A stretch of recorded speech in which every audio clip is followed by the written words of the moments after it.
Donne. Et en fait, le propriétaire a pas voulu faire de bail, quoi. Bah, du coup, ça n'a pas pu se développer. Donc, du coup, on fait quand même un peu de légumes, mais moins que ce qu'on devait faire. Allez, tourne.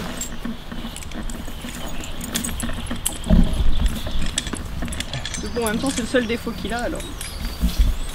C'est Rennes d'abord. Rennes là-bas ? Ouais. Ça va finir par, Ah ben, là. par le calme. Sinon, au niveau du cheval, qu'est-ce qu'il y a comme avantage entre le cheval et le tracteur? Enfin, toi avec... Au niveau du travail du sol, Ouais. bah déjà ça tasse vachement moins le sol qu'un tracteur, ça pèse beaucoup moins lourd. Bah, on passe dans des endroits plus restreints que par rapport à un tracteur, quoi. Ouais. Après, il y a le plaisir de travailler, quoi, aussi, qui est Le différent. cheval, ouais. Ça sent Ouais, pas tout le à fait. fou, Ouais. t'as l'odeur du cuir, la transpiration du cheval. Tu vois, t'entends l'outil passer dans le sol et tout, alors que sur un tracteur, bah, t'entends le moteur. Donc voilà, il y a le côté plaisir. Puis bah, il y a le côté pas de pétrole, quoi, aussi, qui est... Ouais. Forcément, quoi. Tu dis que juste avec de la force biologique, tu peux faire des légumes, quoi. Donc, c'est bon. Voilà, c'est un avantage. Après, en inconvénient, bah, il y a l'humeur du cheval. Quand il a pas envie de bosser, c'est rare, hein, ça nous est jamais arrivé. Attends, il faut monter le truc. Quand le cheval il a pas envie de bosser, bon, bah... ou quand il fait chaud et puis qu'il y a des mouches et tout, ça les énerve, bah, c'est un peu galère. Et ça évite d'investir dans de trop gros crédits par rapport à... Bah moi j'avais prévu quand même d'acheter un tracteur en fait. Bah, un petit tracteur, de toute façon maraîchage t'as pas besoin d'un Ouais. un petit 50 chevaux, un vieux massé, ça coûte pas grand chose. Mais parce que je peux pas... Arrête un peu. Après dans l'idée de tu travailles à mi-temps et tu fais ton jardin à côté avec des chevaux, c'est possible. Mais si tu veux vraiment faire du maraîchage et vivre de ça, moi je trouve que c'est chaud de pas avoir de tracteur. Ouais. Ouais, c'est Au clair. moins passer un coup de tracteur pour... Parce que quand tu repars d'une prairie pour défoncer l'herbe, si tu dois faire tout avec les chevaux, t'as intérêt de commencer en septembre pour... Ouais, c'est hyper dur. Ouais. Donc là, bah, nous c'est un voisin qui est venu. Après peut-être que tu n'es pas obligé d'en acheter un, tu peux avoir un voisin qui vient, il va venir du coup, le tracteur il va passer une fois et après le reste tu vas tout faire avec les chevaux, quoi. Mais bon, c'est quand même pas mal d'avoir un tracteur. Ne serait-ce bah, si tu veux faire un peu de foin pour tes chevaux, voilà.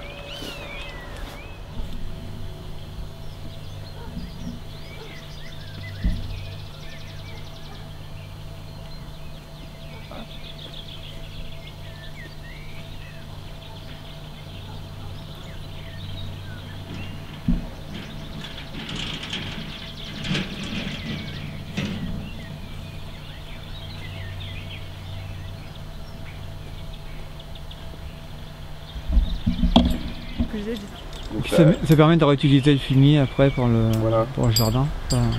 Ouais, ne serait-ce par exemple pour répandre le fumier, quoi. Là je l'épands à la brouette avec une fourche, c'est galère, quoi. Ouais. Donc avoir un petit épandeur derrière un tracteur, tu fais ça en 1 heure, t'as épandu ton fumier. Je sors du champ de la caméra.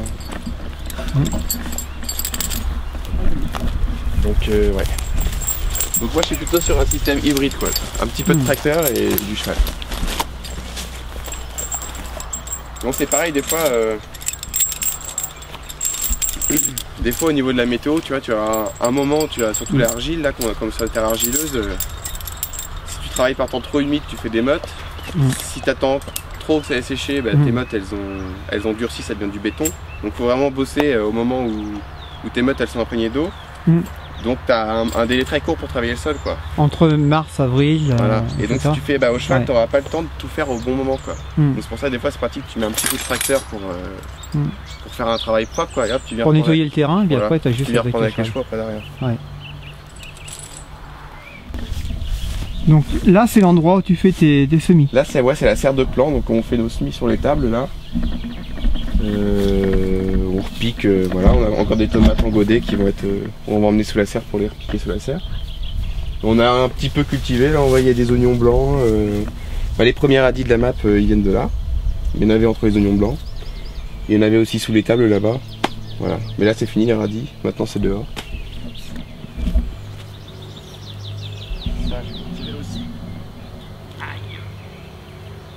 Et t'as combien de longueur là, 50 mètres?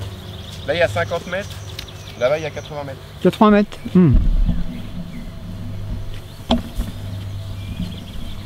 dirais que 80 mètres c'est parfait pour travailler avec les chevaux.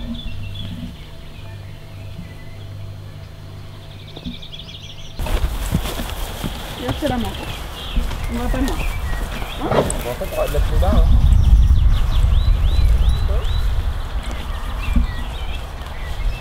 Vous allez travailler là-bas?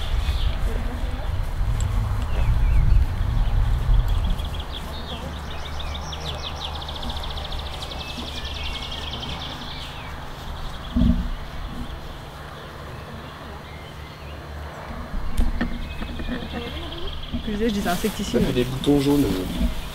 C'est faux. Ça pousse en bord de... C'est beau, c'est très très beau. Ça fait des gros, dans les friches. des gros bouquets jaunes. En infusion, là, c'est réputé pour être petit, un peu plus rosé. Il y a de la ciboulette et là-bas du Persil, de la rhubarbe. De la cive, de la rhubarbe, du thym qui est en train de lutter pour reprendre, de la menthe. Ouais. La menthe ça pousse facilement. Ouais. Planté l'année dernière, j'en ai planté gros comme ça repart partout. Mais la tanésie c'est pareil, hein. Ça s'étale aussi. À mon avis ils vont finir par... Entre le persil, la menthe et la tanésie, je pense que ça va finir par rentrer en concurrence.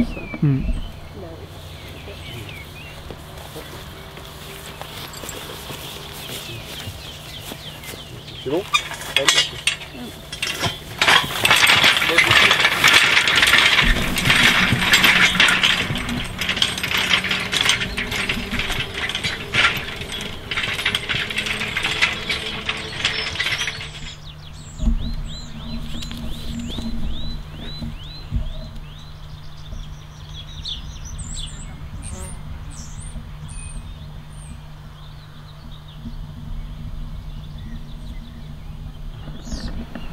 Donc le porte-outil en fait qu'on utilise pour travailler avec les chevaux. Donc avec devant le palonnier, qu'on utilise pour attacher les traits, pour relier au...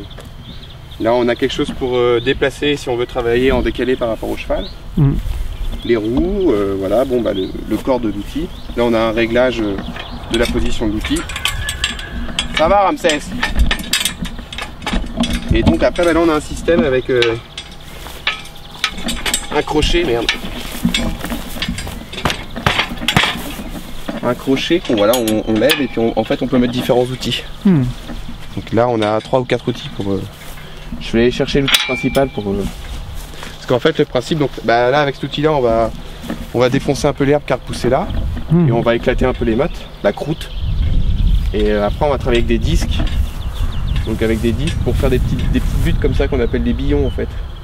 Et en fait c'est sur ces billons là qu'on vient planter ou semer.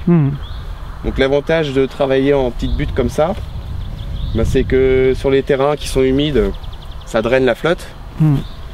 Et en fait on peut... Ça va?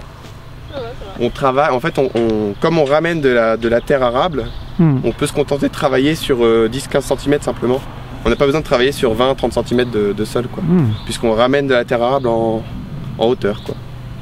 Donc c'est un travail superficiel du sol qui est assez doux pour le sol. Et puis ça permet d'utiliser les bactéries en surface. Voilà, on reste en milieu aérobie. Voilà. On y va? On y va. Reine, marche la belle. Aïe. Allez. Voilà. Bah regarde ça. Appuie pas trop hein. N'oublie pas.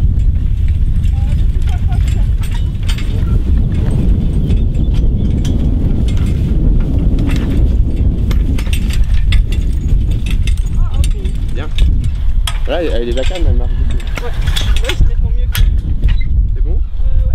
Reine, marchez. Allez. Allez, allez.